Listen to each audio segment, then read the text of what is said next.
When is it okay to start decorating for Christmas? This is the focus group. It's the savvy side of 9 to 5. Listen. Bueller. Laugh. And learn. Negotiation. This is what you do in business. This is the focus group with Tim Bennett. Staunch. And John Nash. Keep your clothes looking neat and clean. We're all business. Except when we're not. Hello and welcome to the focus group. Tim Bennett here as always with my good friend and co-host Mr. John T. Nash. Be sure to follow along with us every week at focusgroupradio.com. All of our social media is also branded Focus Group Radio. And thanks to all of you that are listening to our Tuesday podcast, which is TFG Unbuttoned, and comes out every Tuesday morning. You can find that and all of our other programming at focusgroupradio.com. John. Yes. You're laughing. What do we have First, Today's November 20th, by the way. Yeah, we're a week away on our from way to Thanksgiving and Black Friday and Cyber Week and then ho ho ho and then it's all to all acquaintance be forgotten. New Year. Now time to go around this, march around the sun again. No, I was laughing because I was wondering if that plaid shows up. Big plaid is a good thing for your lumbersexual look. I don't know. Should I be a smaller plaid pattern or is this okay? I think that's okay. You sometimes wear those little checky patterns. I think this is good for you. See, inherent, and we have Garrett and Steve in the booth. Inherent in that little checky pattern is a little bit of a ding, little dig in checky, there. Right? Checky. Is that like saying Mr. Vindenmall? No, it's Lieutenant Colonel. Lieutenant, and that sometimes you wear that little checky pattern. Also corresponds to a conference call we had a while ago about some design work that I did for a client. And Tim goes to everyone on the call. He's like, "Yeah, John likes those fonts you can barely read." And you still do that, and it drives me crazy. And I think you do it on finger purpose. coming up. You still do that. You do a thin, light gray font that no one can see. On gray. On gray. And with a different shade of. I don't know why you still do it. I see it and it drives. I go right through the roof. And you. I used to call you all the time back in the day on our other roles, and I'd say, John, you got to do a bolder type and make it bigger. I love that. In our other roles, those roles have never changed. From what I can tell, I don't even bother now. I see the little thin type come in, I just leave it alone. I take out my magnifying glass so I can read it. And I'm thinking of telling you, I'm like, you're going to put this on a business card? And then you People can't read, John. You get on a conference call, and he's like, no, that's John. Does that little thin type. I've been telling him for years. That's. I don't know why you like that little delicate type. That's what happened on the call. I've been telling him for years. Years. And other people have mentioned it to me, too, by the way. Here we go. Other people have mentioned Bob, Brian. They all mentioned it. You like a little thin type. Brian. A little thin, light gray type on a gray piece of paper. Yeah, I think that came from my years working at Avenue Magazine, and the creative director was a guy named Carlo Barile, who has since passed away, unfortunately. But Carlo loved thin. I was a typesetter, so he would spec the work. I would take the work and typeset it and send it back to the art department. But as a result of working with him, I began to develop that exact affinity. I just think it's weak. To me, I just think it makes a weak impression. That's all. I think you got to be bold. When you're a brand, this you wanna pattern? be bold. Yes, that's what I'm saying. Not like the little checks? Little checkies. Little checkies, weak. Thin type. Big check, bold. And then that other thing I just loved in our previous roles, which we're still doing today. Brand. You did something recently. You sent out, and I just shook my head. I was like, I'm not doing it. One of the ads. Yeah, it's a little thin type. I could barely read. I had to search for the type on the pen. There it is.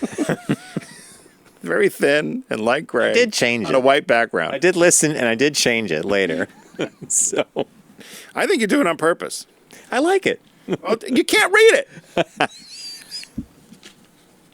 Did we say hello to Steve? I said we have Garrett and Steve in the booth. We didn't officially say hello, though. Hello, guys. What's up? Garrett's got his focus group hat on. I gotta say, I agree 100% with you. Bold, don't you like readable bold type. Yeah, bold type. I don't like staring at stuff for a long time, just trying to figure out what it says. See?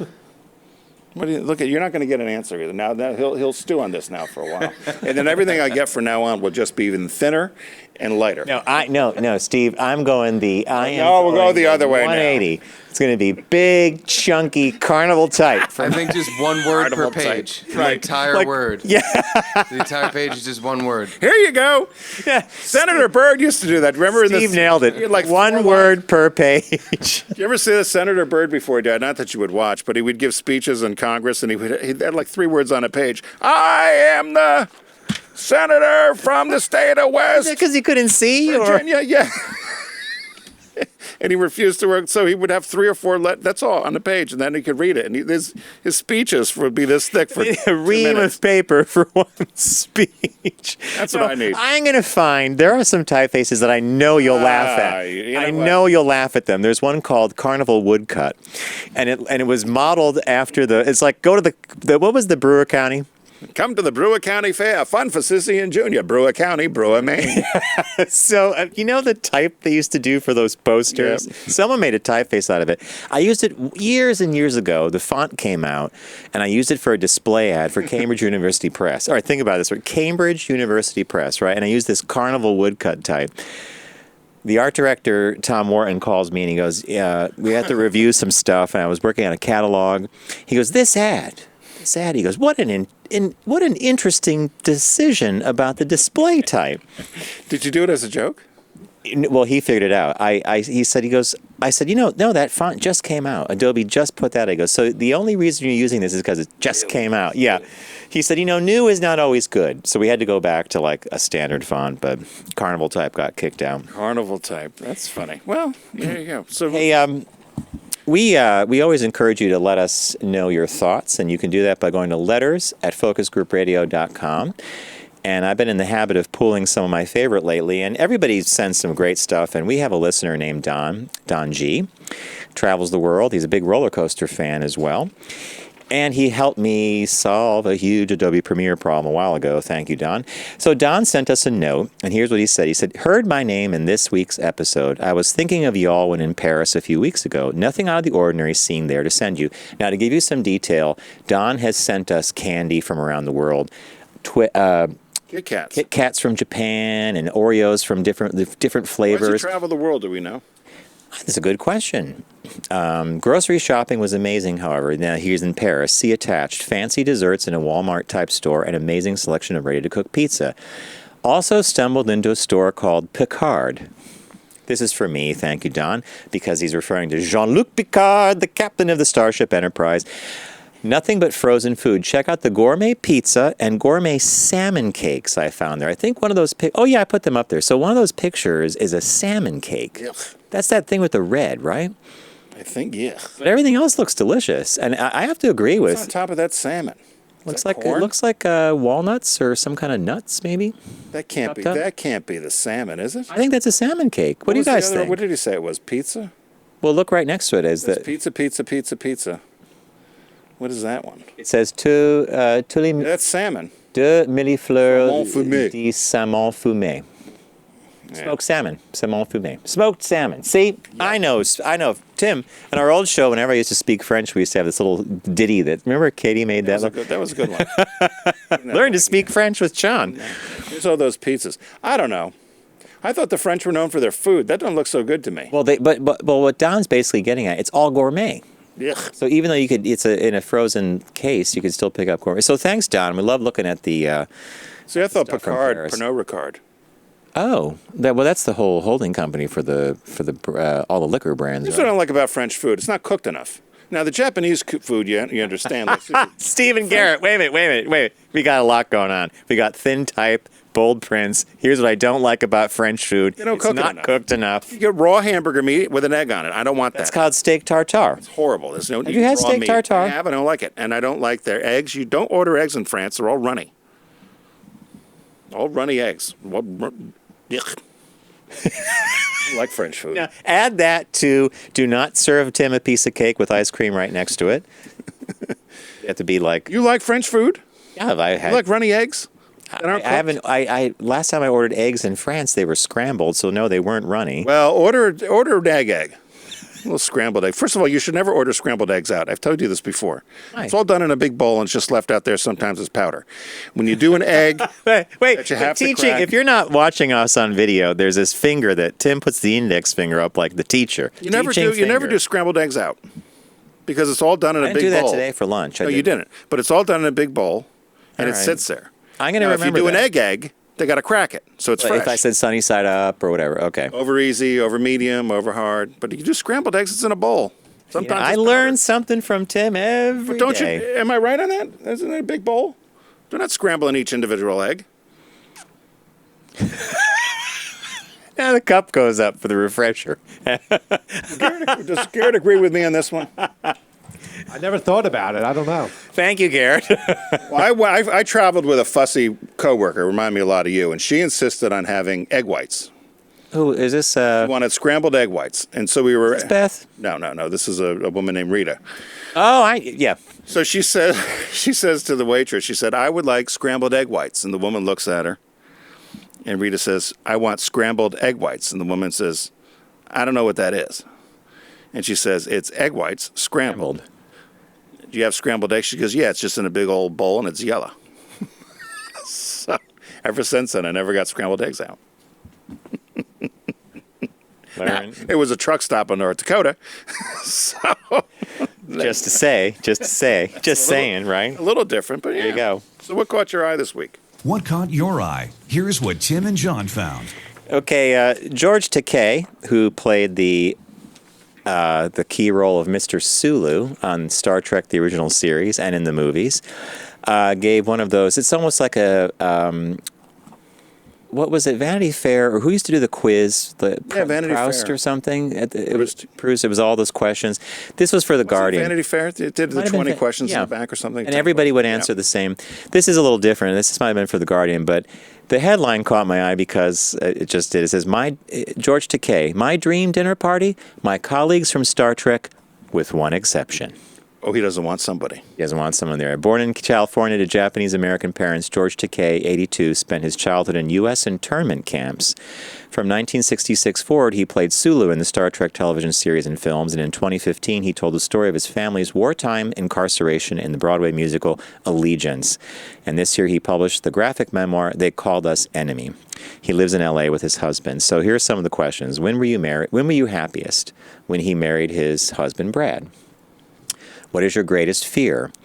I experienced my greatest fear when soldiers came to our house when I was 5. We were ordered out at gunpoint. This happened to 120,000 Japanese Americans simply because we looked like the people who bombed Pearl Harbor. And we know about this atrocity. Aside from a property, what's the most expensive thing you've bought? I went overboard on the money I invested. I went overboard on the money I invested in the production of Allegiance. It did not return, but it was fulfilling, and I was able to tell a story that's dear to my heart. What would your superpower be if you had a superpower? Gene Roddenberry, who created Star Trek, said that the strength of the Starship Enterprise was its diverse team working in concert. I would like to have a superpower to bring that kind of society to ours today. What makes you unhappy? We're a violent breed. Okay, I can see that. How do you relax? I like this one. I become horizontal. I call it a power nap. Who would you invite to your dream dinner party? My colleagues from Star Trek, with one exception. Now, he doesn't tell you who the exception is, but can you guess who the exception is? Yeah, the Priceline guy. William Shatner. How'd you know that? I didn't think anybody liked him. And how do you know? How do we all know that? That must be in like the popular culture, Yeah. right? But it is. Is that Apparently, who it Bill Shatner, they cross paths all the time, and in a later interview, he says basically they see each other. Hey George, hey Bill, how you doing? I'm doing good. How you doing? I'm doing good. And that's it. But Did George Takei do anything after Star Trek? not much. He did a couple TV roles and stuff, but Star Trek was the big moneymaker. I often wonder what happens to stars like that because you get typecast, right, and that sort of thing, and then he's stuck, right? And he says, another. Why doesn't he? So he won't name the person, but does he describe him? Oh, he names them in not in this. Different ways, Yeah, but he talks about this running kind of. He said everybody, the guy that played Montgomery Scott, James Doohan, he and Bill Shatner, they hated each other. Now you would, and they hated each other through the making of most of the movies they were in, and you would not know that. And it reminds me of the story you told me from I Love Lucy. Fred and Ethel hated each other. William Frawley and Vivian Vance. they just, She couldn't stand him. yeah. She hated him, yeah. And then that reminds When me, you watch it, you wouldn't know. you would never know. And then, in Bewitched, the first, was it the first or second, Darren, the guy that played Darren, had really bad halitosis. Really? Yeah, and who played Samantha again was Elizabeth Montgomery. Right. She wrote about it years later that it was a real trial because they were so close. She had to put up with his bad breath all the time. And then at the end, he says, "How would you like to be remembered?" This is George Takei again. "As someone who loved the ideals of American democracy and made my small contribution to it." So I like that. Yeah, I've always he's got some great. I don't know if he writes them himself, but he's Tweets? Yeah, his tweets. Oh, yeah. His tweets are good. But I wondered about whether he had done anything after Star Trek, because I don't remember him doing cameos or. You would said a lot of these people that were stars in the '60s made money on these kind of Comic-Con. Oh, all the things, conventions. right? They get paid a lot of money to show up. Oh, here's one last one from him, by the way. "What do you most dislike about your appearance?" And George Takei answers, "I've done 6 marathons, but gravity has been working on my body for 82 years and pulled my pectoral muscles down. They are now around my waistline." It's 38 longs. So that was George Takei, and not inviting Bill Shatner. He didn't specifically say it, but we know he didn't do it. So that was a dream dinner party? The headline was, who would you invite to your dream? Do you have a dream dinner party? That'd be a tough one. I'd have to think about it. There's a lot of people I'd love to have at a dream dinner party, and a lot I wouldn't. Yeah, I'd have to think about it. Living or dead, I guess. Yeah, exactly. So mine was a little different. I teased it at the opening of the show, but a Texas family was told to remove their Christmas decorations because it was too early. So this is a family in Texas, and on November 1st, they put out a little inflatable snowman and a couple of Christmas decorations. What year? November 1st? November 1st. So it was right after day after Halloween. Give Thanksgiving some breathing room, right? So the homeowners association where they live, 3 days later, so it says they put the decorations up, Christmas decorations, November 1st. 3 days later, they received a letter from their homeowners association, the Diamond Association and Management Consulting Company, demanding that they take down their decorations until it was closer to the holiday, but did not give them any time frame of what closer meant. So they looked into the rules of the homeowners association. There was nothing that definitively said when you can put decorations up or take them down. It says you were allowed to decorate your yard, but didn't give time frames. And they said they were the only neighbors that had put decorations out, and they were wondering who actually had turned them in. And Turn them in? I mean, it's right there, like it's on their front lawn, right? they said that, so then, of course, I've heard this a lot this year. And I don't know what's going on, but I saw this on social media. There's an awful lot of people who have put Christmas out already. Yeah. I don't know why everybody's pushing the season. It's been pushed in the media, and maybe the media is driving it because of commercials or talking about shopping and everything. So a lot of people are saying they've decorated early, and this is what they're saying, because they're just too busy. So they had some Seriously? time. Okay. And they wanted to put stuff out. His wife's also, Claudia Simmons, who's Simonis, is 8 months pregnant. Her due date is Christmas Day. Oh, so, okay. So she and her husband, Nick, decided that if the baby comes early, they won't have to worry about decorating. So they'll have all the decorations out. So, of course, they've decided they're not going to remove the decorations. And to support them, all their other neighbors started putting out their decorations now. So now the whole place is decorated early. Wow. neighborhood. Okay. All right. Do you think it was too early, November 1st? I think it's way too early now. Our neighbors upstate, they do what I call harvest decor. Yeah, the pumpkins. I do that. And Pumpkins. the things with the stalks that Yep, are like, corn stalks, and then they leave that. scarecrow. And I will say 2 days after Thanksgiving, our neighbors Todd and Marge, they'll put out they have the reindeer with the white lights, Yeah. the little wireframe things, but they are extremely careful about when in fact, most of the folks we know upstate are.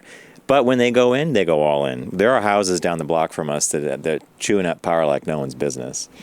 Do you put any little decorations out there? Bob's got a whole, yeah. I mean, aside from the tree inside, you put stuff outside? Candles in the window. He's got these Candeliers? candeliers. TM. Yeah.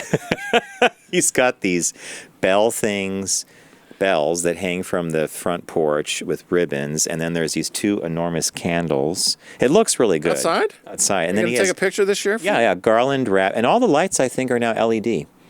So, and I they don't think look they throw up as nice a light, do they they? look just as good as the old ones. They've really Really? gotten sophisticated. Yeah, I'm really surprised by how good they look. Honestly, I love the kind of folksiness of the old ones. old bulb with Yeah. the painted. Yeah, he has some of those too, but no, he does a good job. And then that stays up.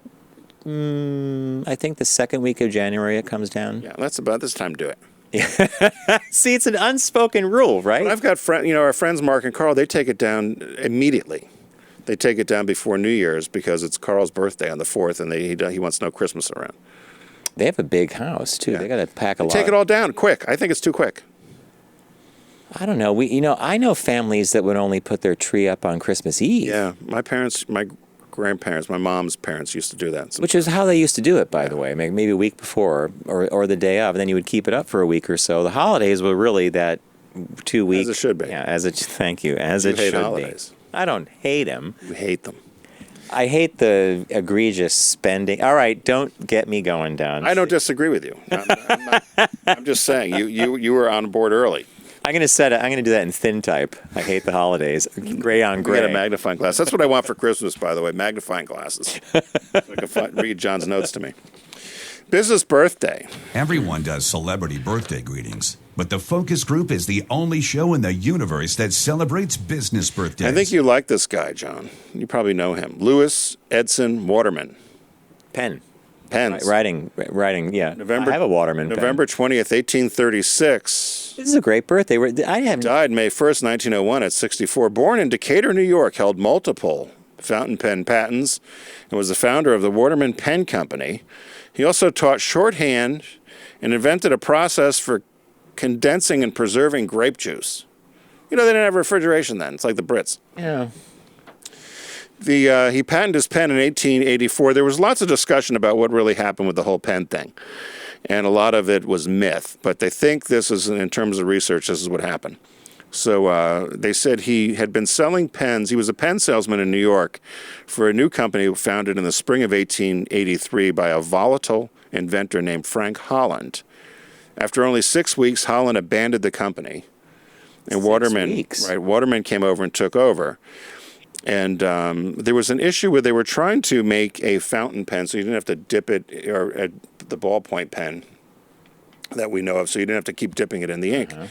So he had simplified the whole method of a feed. They called it a 3-Fisher feed, which was then granted as the first pen-related patent in 1884. He sold them behind a cigar shop and gave a 5-year guarantee on the pen. In 1885, he partnered with Asa Shipman, and they founded the Ideal Pen Company, but that didn't last either. He kept trying to raise capital and then founded in 1887 the Waterman Pen Company. He did lots of modifications on the pens. The original ones were done with a 14-karat gold tip at the end, and they said if you still use those today, they could still be used. They were that good. And so he said he solved the problem because what had happened on the initial pens, the problem was why they didn't work was when they were empty or just about empty, Ink a dried bubble up. would form. And I guess and that it would splotch or whatever. And it would keep either the ink or when the Making bubble an overflow on Right. either side of the channel in the feed. So anyway, he worked on it. He ended up getting it right. He then sold them all over the country, all over the world. He produced 7 out of the 10 pens that were in the market in the 19th century, and moved production to bigger facilities. And when he ended up, the pen company struggled though forever because littler big pen manufacturers that did plastics or whatever, Parker, Schieffer, Wall Eversharp came on the market, and his company was sold to the French eventually. And they said Rubbermaid, Newell Rubbermaid now owns Waterman. And as of 2011, everything was transferred to France when they finally closed the factory. So you and I grew up with a couple of famous pen names, Cross.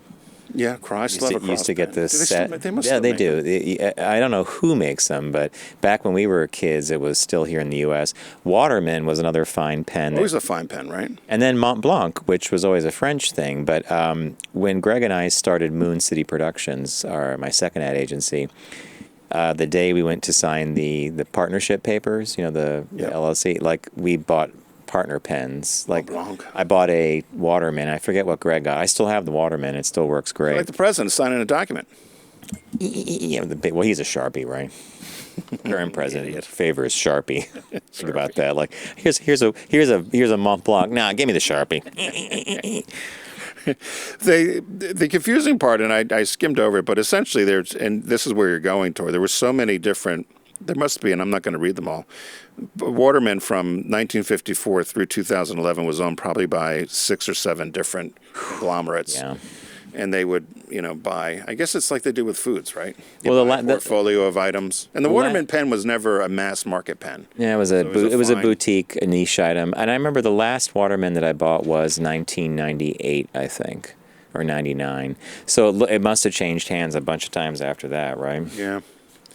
Well, so Waterman, I was wondering. I guess you could still buy one, right? Probably, but you're getting probably a French-made product now, right? Oh, my favorite part, I can't believe I missed this part, his wife, Sarah Ann Roberts, converted to spiritualism. And she was able to keep the family going as he was doing the pens. She gained fame as a medium. Psychic. Wow. Until she was unmasked publicly and pillared as a charlatan. Wow. You and I have a very funny psychic story. Was that Lots of them. Dick Cavett told us this one because Dick Cavett knew Groucho Marx really well, right? And Groucho and Dick were invited up to an Upper East Side seance. And the medium is there, and there's this really expensive big apartment, and they were told to behave. And they were told. And Dick Cavett told us this story. We had the luxury of interviewing him many years ago, and it was a very funny story. And apparently, so they go in, and the medium starts. She goes, "Ask a question, anything." And what did Groucho say? She said, "She's like, I'm really in tune. I can feel it. I feel it. I've reached the other side. I've reached the other side. Anybody, ask me anything." And Groucho Marx said, "What's the capital of North Dakota?" Yeah. And said they were chased Out of the apartment. like literally down the street. But what a great line. What's the capital of... Ask me anything. Ask me. I'm in touch. I'm in tune. Ask me anything. What's the capital of North Dakota?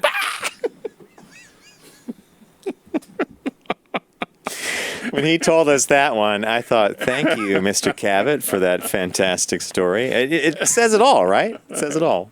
That was a good one. We got on the phone here. We got Billy in New York. Billy, what's going on? Wait a minute. I'm hearing something. It's Bismarck. Wait a minute. Is it Bismarck?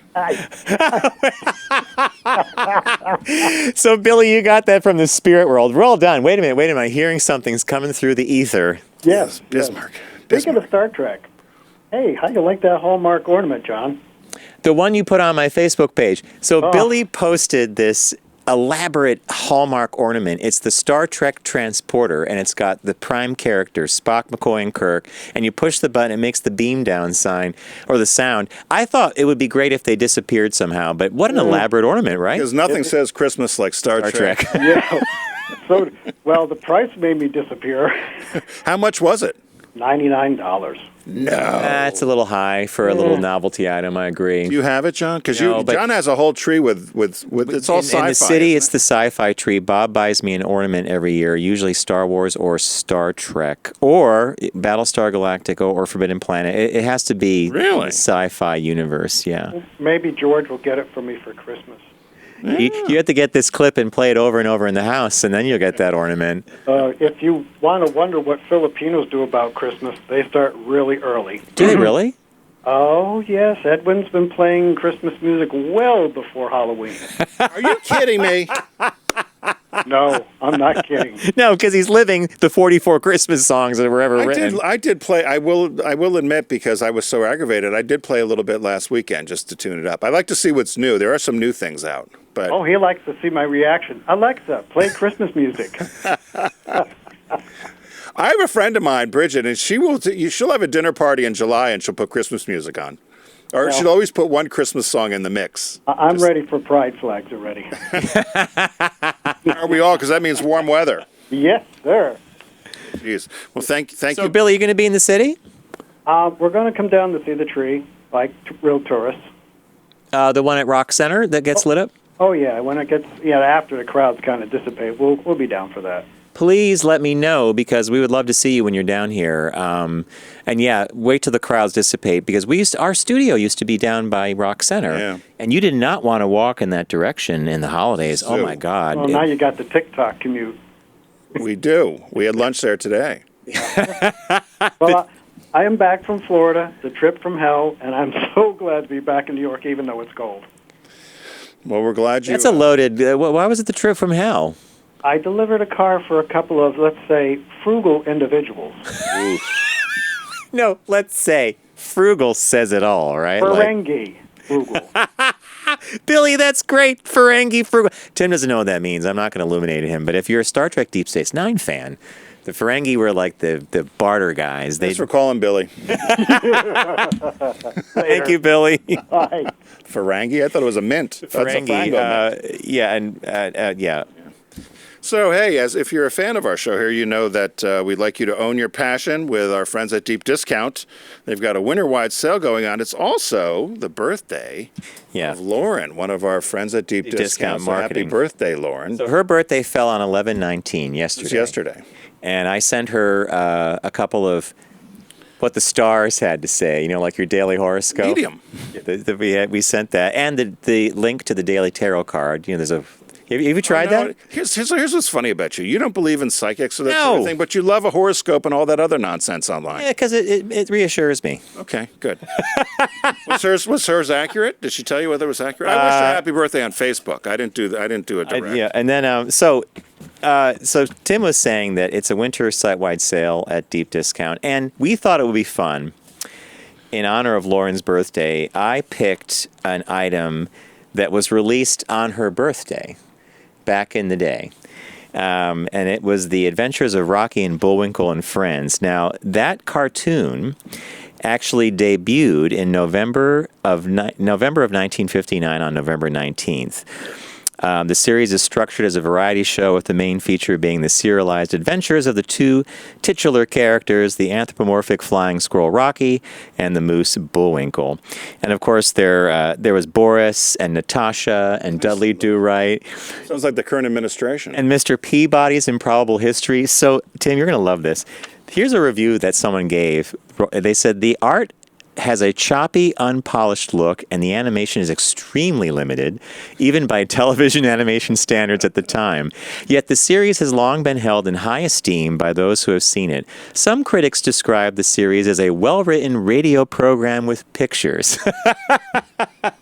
But, the show's known for being very witty and very adult, and I thought, what a perfect show to debut when it debuted on TV many, many years ago on Lauren's birthday. So my pick was The Adventures of Rocky and Bullwinkle and Friends. And I haven't seen that forever. Complete series on DVD. And we grew up with it. I know it. And so a couple weeks ago, I did a story about how vinyl was outselling CDs. And I got a note from Lauren and said, I don't know if you know this, but Deep Discount is one of the largest sellers of vinyl. I didn't know that. So we always talk about movies and TV and so forth, but it has a big selection of vinyl. So when she said that, I thought, you know what, with her birthday coming, what would be a quintessential LP that I would think she would like, or that I would like, or any of us would like? LP. An LP. So it'd be like it has the vinyl. So I was poking around. There's a ton of stuff. She's right. There's a ton of great stuff there. But I did find this. It was re-released in 2011, and it's the reissue of the 1977 multi-platinum Rumors album by Fleetwood Mac. I mean, is there a better album? Did everybody own this album? I still have it, I think, somewhere. I got to find it. But it was 31 weeks at number one on the charts in 77. It was Album of the Year. It includes 4 top 10 hit singles, You know them. Go Your Own Way, Dreams, Don't Stop, and You Make Love and Fun. It's priced at $23.69. And what I love about this stuff is probably when these things were new, they were probably $5.99 or $6.99. Oh, my God, yeah. But people have really had this resurgence of vinyl. And to buy them now, they've all seemed to be in this kind of price range of in the 20s or so. There's a couple of other artists I looked at as well. So I picked the Fleetwood Mac Rumors album, which is ranked one of the top 100 albums of all time. 6th best-selling album of all time. 6th best-selling album of all time. 30 million sales worldwide. 30 million pressed copies, right? Yeah, so wow, and that was in honor of Lauren's birthday. Right. And if you don't want to get Lauren the Rumors album, you could also get her the Sega Genesis Mini, which is still available at deep discount. You could also get it. Did you end up getting one of those? I keep staring, and I keep seeing the games that I want to play, and then I read the description. It's plug and play. You could just buy this Sega Genesis Mini thing, plug it in. It has like 44 games or 40 games. All all preloaded, preloaded, and you know a lot of them. So, yeah, that makes a great gift. What was the new release this week? It's a movie I had barely heard of. It's called Blinded by the Light on Blu-ray. So, it takes place in Thatcher-era England, and a Pakistani-British teen named Javed was chafing under working-class life, racial tensions, and a father who sneered at his literary ambitions. After a school buddy turned him on to the music of Bruce Springsteen, though, he developed the confidence and courage to follow his dreams. They finished by saying it's an exhilarating coming-of-age tale based on Safraz Manzoor's book, Greetings from Berry Park. How do you like that way I pronounce that name? I laugh. I don't know why you bother. Well, I think I did a good job, actually. It's a Commonwealth Empire coming-of-age tale. Boy, Tim did big letters, like the Senator Byrd. Coming of age. Wait, Empire coming of age. and that was in 4 pages. Which one? Pakistan, India, anyway. Canada, Australia, New Zealand. So all right, well, to get it. There you go. So, deep discount says own your own passion. It's a winter site-wide sale. We're wishing Lauren a very happy day after her birthday. I want to remind you to check out the Sega Genesis Mini. It makes a fantastic gift, preloaded with all the games you might remember from that era. Plug and play. I recommended The Adventures of Rocky and Bullwinkle and Friends, The Adventures of Rocky and Bullwinkle and Friends, the complete series on DVD, because that came out when Lauren was born on November 19th. I'm not saying that's the same year, but...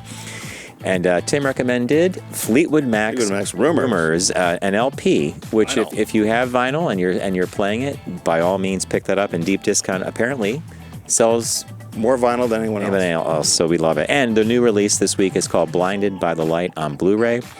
Came out a little while ago. Tim, you described it as a coming-of-age...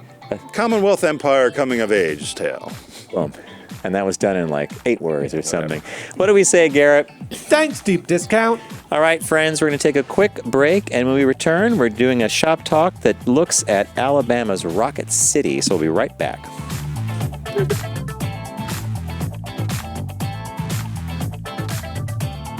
You're listening to The Focus Group with Tim and John. Learn more at focusgroupradio.com.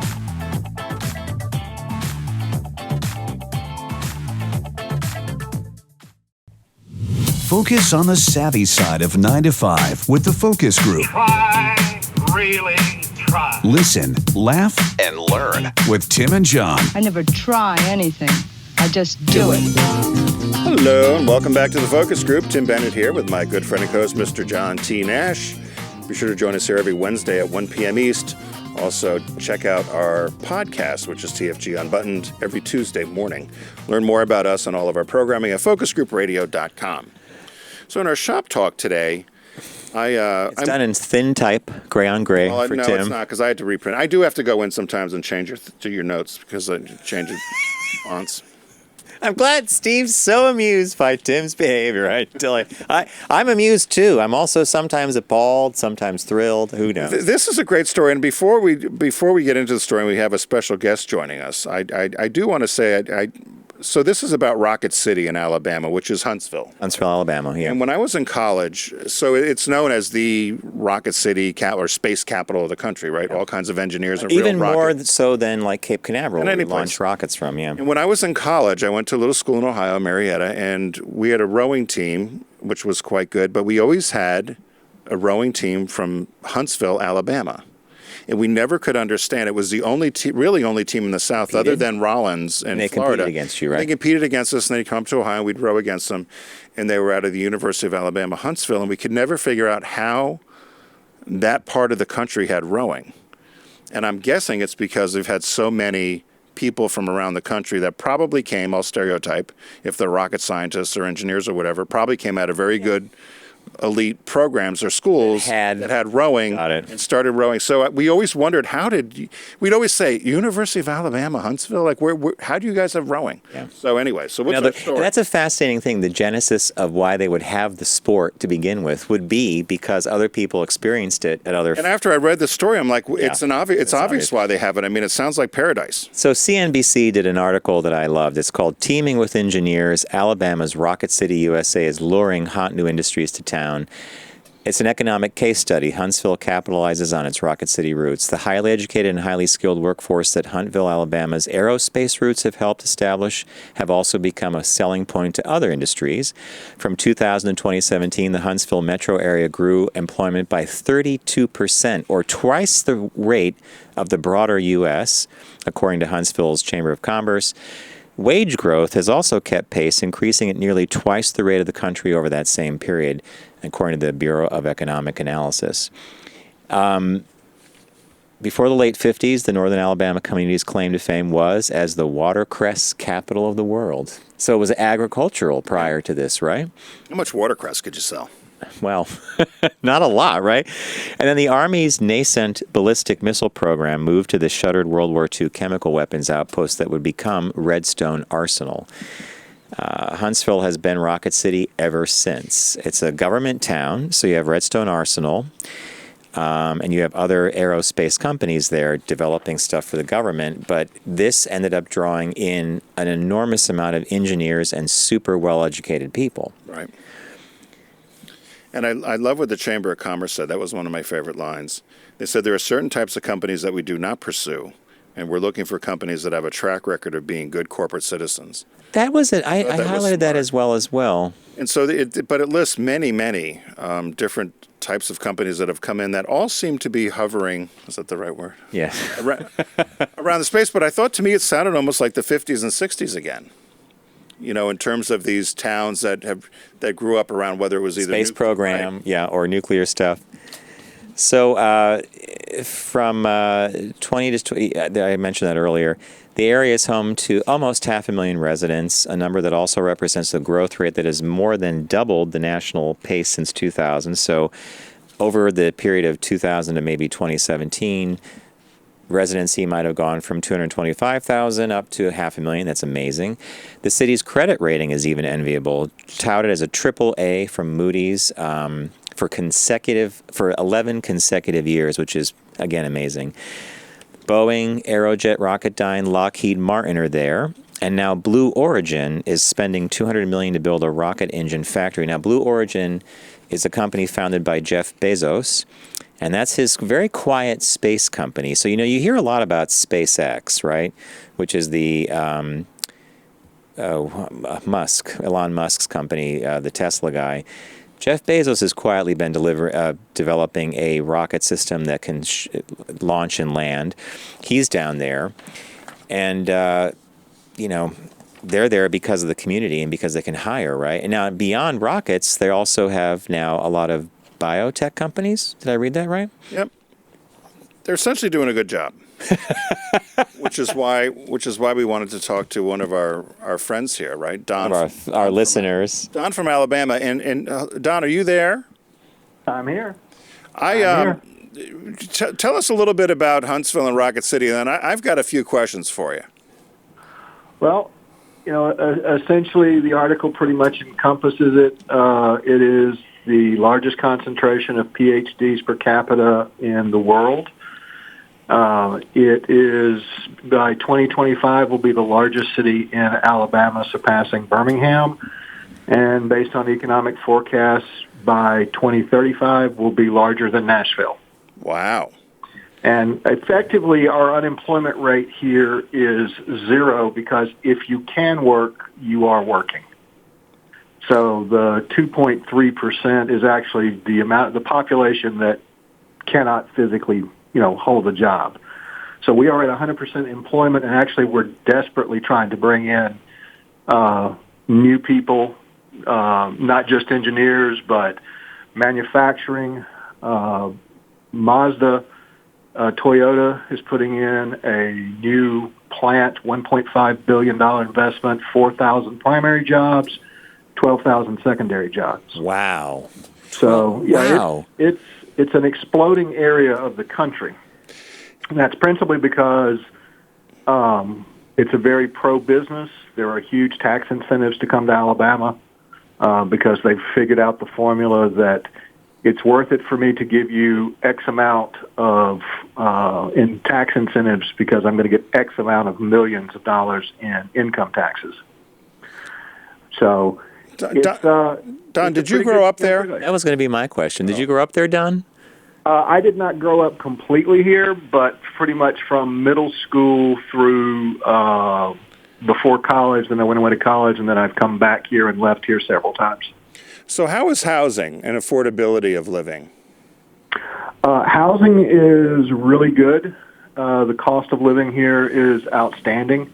You've got people who come here from Seattle who, will take a 2,100 square foot house that they sell in Seattle for $800,000, and they'll come down here and buy a 6,000 square foot house with money left over. Well, and Seattle's a great example because that city's been overbuilt and overbought. Now, I should mention to our listeners that Don is a experiential designer, so he does amazing work with museums and galleries. And it's funny that you say that because my bachelor's degree is actually in a dead art typography. Oh, you and John. Have you been listening to Tim go on about my fine weight fonts? What do you think about the little baby font he used, the little thin type? So it was funny because one of my professors was David Carson. I know. So, wow. Yeah. That's how. Yeah, that and Alan Haley. So that's how far back I go. Wow. So Don, what is it like down there for people that might be LGBTQ? Culturally? What's it like culturally? And the politics, because sometimes when we hear, and we're all guilty of it, but you'd hear the South and you might think that it's probably not a welcoming place, particularly if you don't fit into the quote-unquote norms of what people expect. I'll say this, it's evolving, and it's evolving faster than the rest of the state. I won't say we're there because I spent a lot of my time in Atlanta. But interestingly enough, I'm part of a group that's starting an organization called Gay Huntsville, which is to sort of create a sense of community. And what principally started that is the FBI is building a training center here.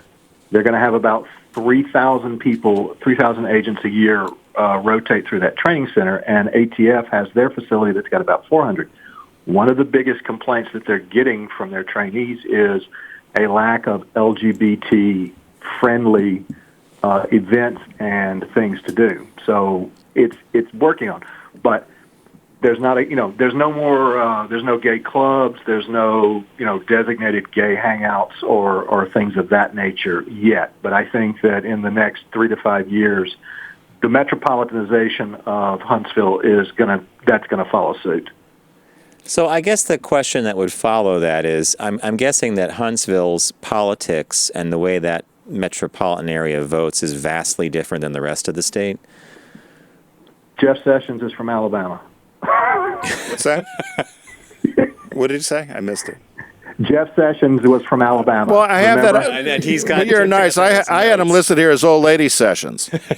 Well, the Keebler Elf was from Alabama. So, while we are more progressive than most of the state, it's still Alabama. Yeah, I wondered about that. And you're not different than a lot of states. I mean, there's even in where I live in Pennsylvania, you've got Philadelphia, Pittsburgh, and a very different state in the middle, in between. Yep. And that's why I wondered. But I always had expected the cost of living to be great. And I would say that, as you said, it's going to evolve quickly because when you bring in all that intellect, all that intellect, it's probably what happened to Atlanta 20 years ago, right? 25 years ago.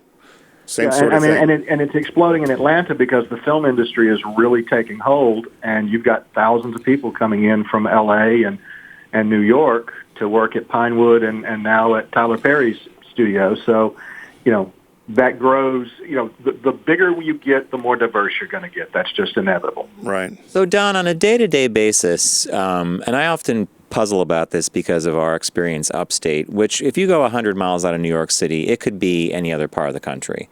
Acceptance doesn't have to be anything different than it is anywhere else. But on a day-to-day level, quality of life is good. Yeah, quality of life is outstanding. But we're in that sweet spot where it's not a big city yet, and it's not a small town anymore. But it's working toward that big city, deal. Huntsville is built out, not up, because there's a massive amount of undeveloped land all around us, which is why you've got, like the old air base in Cortland, which is mentioned in the article, which is about 45 minutes from here. Lockheed is putting in a $2 billion rocket facility in that old air base because the infrastructure is there. So, the reach of Huntsville is going to really be horizontal, and it's going to go probably way out, and this is going to end up being one of those cities that's, 60 miles from edge to edge. Like a Los Angeles almost. Yeah, like a Houston. Yeah. So how far of a drive are you from Atlanta? 3 hours and 25 minutes. Yeah, that's not that bad. So and you said you're there pretty frequently, right? Yeah, I have an apartment there and a condo here. Oh. Sounds like a good life, right? We've threatened to go down there for the last 3 or 4 years. We actually had 2 trips planned for our brands, but life got in the way a little bit. But after reading this article, and I was glad John had found it, and glad that you had joined us. After reading the article, it really does sound like a place to check out and a good place to visit. And as I said in college, we always would kind of scratch our heads, but our interaction with the guys from the University of Alabama in Huntsville was always very positive. And so I had a positive thought from 20 years ago. Don't forget the Tennessee River is here, too, so there's plenty of water. Yeah. But Thank you, Don. Again, it's not just rockets and missiles. You've got one of the largest bio-research facilities, the Hudson Alpha Institute here, and it's almost 400 acres doing genetic research. And there are 2 companies here working on quantum computing. So wow. There's a lot of tech here. There's a lot of engineering and a lot of science. I just hear a 400-acre facility. I know what 50 acres looks like, and I've walked it. 400 that's an amazingly huge facility. Wow. Yep. Well, we're gonna have to take a trip. Yeah, I think we will. Don, I want to thank you for. Oh, go ahead. I want to thank you for joining us today and for all your calls. We always love hearing from you. But for contributing to this Shop Talk and this article, I want to give you a big thank you. Thanks. One last thing. Yep. James Webb Telescope. I saw the mirrors 4 or 5 weeks ago. It's going to go up in 2021 or 22 now, but expect some spectacular things based on what they're thinking they'll be able to do. Well, Don, what are they going to find? I'm still expecting that we're going to get an actual photograph of a planet with an atmosphere, and wouldn't you love to see a satellite fly by? Well, they expect within a 13, 14 light-year radius, they expect to be able to image in the Goldilocks zone with sufficient resolution to designate atmosphere. Wow. This is, hey, I love this stuff. Oh, you watch way too much Blade Runner. Well, here's the thing is that in our lifetime, because we're all 3 about the same age, mankind will face the reality that we are not the only living thing in the universe. Oh, I hope. Yeah, but do you think it'll be as smart as we are, Don? Doesn't matter. Oh, we're so smart, Possibly right? smarter. Hopefully smarter. But then what do you do? They will have gotten over this hurdle of aggression and technology intersecting tends to create self-destruction. Yeah, and hopefully they've also managed their natural resources better than we have, because just look around you. There ain't no other place to go. Earth is it. You'll be dead pretty soon. Don't worry about it. And I'm gonna thank you, Don. Thanks, Don. My tombstone's going to have fine type. Fine type. Very thin. Yeah, where's John's tombstone? I don't know. It's all you can't read it. Futura light, Avenir light. You can't even do Braille. Light. Thank you. A big thank you again to Don, one of our loyal listeners from Alabama, who we are. And by the way, when we were on the old platform, Don sent us the most elaborate, Box was great. fantastic gift box. Pictures of that I somewhere. have it videotaped, and I still have some of the T-shirts. All that it was. Oh, I still wear the You Swingin' open it up, Richards and the t-shirt. inside of the box was a map, and there was all these Space food. and T-shirts. You got Swingin' Richards. Swingin' Richards, I still wear that. I got a NASA shirt. All right. We do need to. I really do think we need a road trip there because I think you. Well, first of all, I don't know. We might need 2 cars because I think you would get lost. No. All these little space places. If we were going down to Huntsville, we would let Don know well in advance, and I bet he would make an incredible Tour. ambassador of the city, right? Well, hey, new things coming in the new year. We hope to be in the position to be doing a road trip very soon. So we want to thank you all for spending time with us today. Also, check out Unbuttoned, our Tuesday podcast, about 20 minutes long, 3 topics. And we want to thank everybody for paying attention and downloading that and sharing that and liking it. We want to thank Deep Discount, Own Your Passion. Happy birthday again, Lauren. It was 11/19. We want to remind you to check out the Sega Genesis Mini as a gift. I picked, in honor of Lauren's birthday, The Adventures of Rocky and Bullwinkle and Friends. Tim picked a great LP, Rumors by Fleetwood Mac. And the release this week is Blinded by the Light on Blu-ray. Thank you again to Stephen and Garrett, our boys in the booth.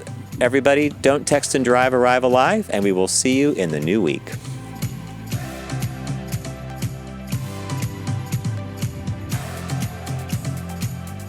It's The Focus Group with Tim Bennett and John Nash. Accessible on all platforms. Subscribe, like, and rate us on your platform of choice. Learn more at focusgroupradio.com. That was a stunning focus group.